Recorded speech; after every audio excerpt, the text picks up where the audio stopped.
Welcome to the bold analysis, ladies and gentlemen.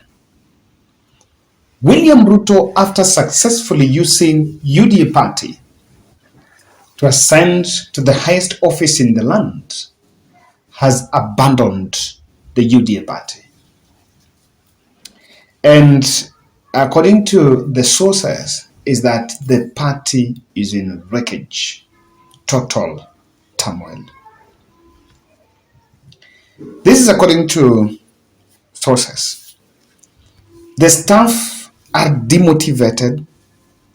It seems that currently everyone is trying to hook up with cabinet nominees that were frequently in the UDA offices along Ngong Road, who had strong links with the party portfolio, looking for the party jobs. The stories about salary delays are all there. Some departments are no longer working while machines are dusty. And it's just total that some things are not going right. But this is the making of the biggest coalition that President William Ruto might use in future elections. And in this video, we'll try to look at how William Ruto's turnaround politics is actually influencing some of the high-profile decisions, breaking the party to form a new coalition. Kindly subscribe to our channel, click the notification bell, and also like our video. Oduor was a deputy organizing secretary and is headed to the cabinet in charge of ICT. Party Secretary General Veronica Maina was nominated to the Senate, and she no longer holds an office within the party portfolio. And there are quite a number of other officials that were at the party that are really expecting to benefit from the government of the day. And you cannot compare a party position to a job. Because if the position is elective, then it means if they do grassroots if they do party elections, or even if they decide to handpick, then apparently they might really decide otherwise. Now, this situation is here because of some other things that imagine. Why do you think that Ruto is less interested in the UDA party? Because from where I'm seated, I don't think that everything is just by coincidence that he has left the party. But the situation is a bit stage managed because of by Ruto himself to install a new leadership in the party.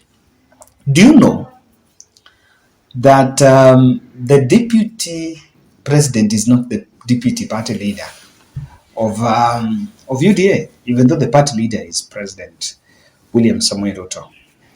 So in this video, I want to say something here. Ruto has successfully managed to control that party and be hands-on to make sure that he uses it in the manner that really wants for his 2022 politics. And what's wrong with it? Let me tell you. Apparently, in the Constitution, Article 77, subsection 1 and 2 reads, a full-time state officer shall not participate in any other gainful employment. Any appointed state officer shall not hold office in a political party. That constitutional pronouncement is the yoke in the neck of Musalia Mudavadi, Moses Wetangula, party leader Amason Kingi, Alfred Mutua, MDG David Ochieng, and other party leaders who are also in Kenya Kwanza. Musalia Mudavadi, ahead of before he takes oath of office as the Prime Cabinet Secretary, he will be forced to relinquish his position as ANC party leader, and the sources indicate that he's willing to hand over to the national chairman, Kelvin Lunami. Of course, UDA is also not going, is going to cease to be the deputy organizing secretary of UDA, and others.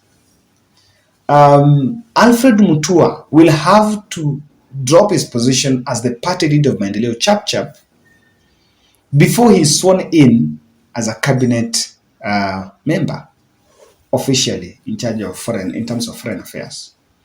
And that applies to the other, even those who have applied to the CAS positions or PS positions. Any other government appointment you have. And that is why Moses Kuria led the way. In fact, I'll tell you why the intention by Moses Kuria, and it somehow backfired. It led the way for that exit, but it somehow backfired. Now, that signals the death of these parties. Just look at, ANC performed dismally. Now, it has 5 MPs in 2022. In 2017, it got 14. That was 2017 under NASA. Ford Kenya, which had 13 legislators and 2 governors in 2017, now only have 5 MPs and 1 governor and 1 senator who is from the same county of Bungoma. And apparently, UDA wants to field a candidate for senator in Bungoma so that they can take that position from Moses Wetangula. And so Wetangula that Ford Kenya party may never have a senator or a legislator, because their only senator the only legislator they had was Moses Wetangula, and he was appointed as the Speaker of the National Assembly. What would this? The interesting bit is, it is coming at a time when the UDA chair, Justin Mudama, is saying that they want all the other parties to fold and join UDA as one coalition, because they want to form one party to take the system of Maendeleo, is it Chama cha Mapinduzi in Tanzania, the Uganda, and the Communist parties of China and all that. So, what let me tell you the trick that maybe no one seems to be saying. William Ruto will ensure that these other small parties, the party leadership is handed to the small people. The party leadership is handed to the young people. And when the information to bring that merger is floated, these young people will successfully be used to ratify a decision for merger, to fold UDA and take all these parties to UDA. Because these young politicians, some of these decisions will be made on majority. That the plenary is called of the party, and because he's president, you send Mudavadi away for a foreign trip, make sure something is done, go behind the party and ratify these decisions, because now Musalia Mudavadi may not be the party leader, and so he will actually lose the veto power. So some of these things are going to be interesting, and it will be interesting time to see how the likes of Musalia Mudavadi are going to navigate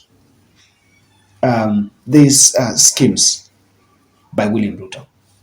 The fact that the UDA party is not very strong now, it's strategic for the president to install his own people that will really embrace. It's coming. Remember, the only party, and I've always said that you will take away everything from ODM, but the only party that have conducted party grassroots nominations, it's one grassroots elections of party officials. It's one of the most tedious and one that builds acrimony in the party, that one. And even Jubilee never did it. They handpicked UDA party, they handpicked party officials. They never went to the grassroots. And we will be waiting for one if they ever do it. And the information to float, that is being floated to merge these parties, is coming because of one thing. It's coming because Ruto is avoiding that grassroots nomination, election of officials, because it will really be used to measure the strength of the party. Now, this merger of small parties will dislodge the likes of Musalia Mudavadi from ANC, and this will easily first neutralize his stake in government and future politics. And again, it will be a trap for them to test their loyalty. That are they up there for the positions, or they will not truly subscribe to the ideology. But this is the punchline. The political move that Ruto is taking to deliberately even kill that UDA, and you deliberately, slowly, you kill UDA and float a merger to rejuvenate, making sure that the other parties come and rejuvenate it, is a very strategic move to sublime the hustler narrative. The hustler narrative was strongly associated with the UDA party. And in the look of things, as politics is evolving, it was convenient for 2027. It will not be convenient it was convenient for 2022. It will not be much convenient for 2027, because you need to reinvent everything new. It has to be fresh. That's why in 2013, we had Dialogue Digital. Then in 2027, there was the Unity Call under the Jubilee Party. So what Ruto is actually wants to do is, one, to kill the hustler narrative now as we head towards the 2027. And the best way is you remove UDA from the light. I can tell you, even there are grassroots activities where maybe party leader or someone is attending event, you will not see anyone who is an official of UDA party putting on party merchandise anywhere. Someone was, and I should not reveal, but someone said that at one point they went to attend a burial of one of the staffers, and someone wanted to put on the merchandise, cape, walikataliwa, no, cannot. They don't want it to go to the image, because that is not what they want to take to the next general election. And it's convenient because, one, the hustler narrative will not sink. Things are simply not adding up into it. You talk about hustler fund, I'm going to give you interest free. No, but I think we are getting Ruto wrong. He said at one point, at some places, we're going to interest free. At some point, he was saying single digit interest. But hustlers are simply saying they were never told about the interest. So, to the 2027, one thing that you're sure about is that you will not fully address the plight of the said hustlers. And so when you come back again, you will be talking about the same thing. To woo other regions and add more votes into whatever you already have, you need to reinvent yourself. You need to get something totally different.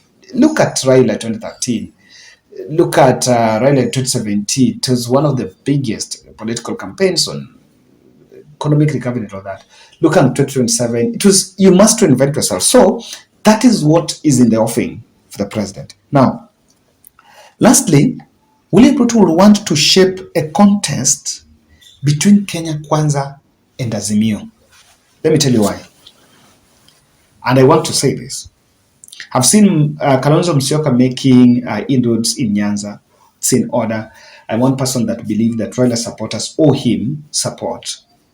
But Kalonzo should never envision a contest between Azimio and Kenya Kwanza, because the project tag will successfully be used against him, and you'll not be shocked to hear, and I'm shocked to hear Kenya Kwanza team saying that Kalonzo is Raila's project, the way Raila was Uhuru's project. So it is going to come. This I can bet my ancestral land. This is going to come. The William Ruto and his team wants to shape a future contest as one between Kenya Kwanza and Azimio la Umoja. They want that Azimio la Umoja thing to be. They do not want something that will alter the demographics. Straight to Azimio. First, you need to fold that idea of Azimio because it had a lot of baggage.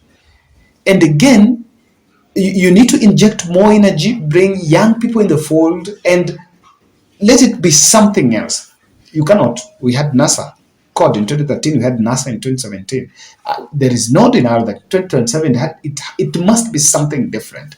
If you do that and William Ruto sticks with that Kenya Kwanza, then you will make sure that you frame Kenya Kwanza as a hustler, as one that was pro-hustler. Because through that narrative, it's simple to remind the voter what was promised in 2022. It's interesting. I don't know how you can look at it, guys. That's my bold analysis. Thank you very much for your support. And of course, let's meet in the next. Why do you think UDA party is being killed? Why do you think?